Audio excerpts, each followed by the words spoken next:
Gledate najnoviji video na mom kanalu. Ako vam se dopadne, lajkujte ga, a moj kanal pratite. Klik na prati je besplatan. Ako imate visok holesterol, evo koje meso treba da jedete. Da biste snizili nivo holesterola, morate jesti hranu sa niskim sadržajem holesterola. Trebalo bi da izbegavate životinjske masti koje se nazivaju zasićene.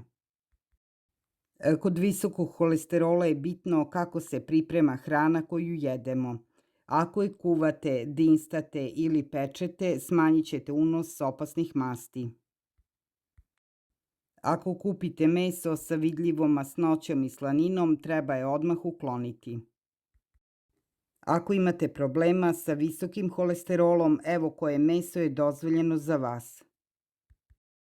Od iznutrica treba izbegavati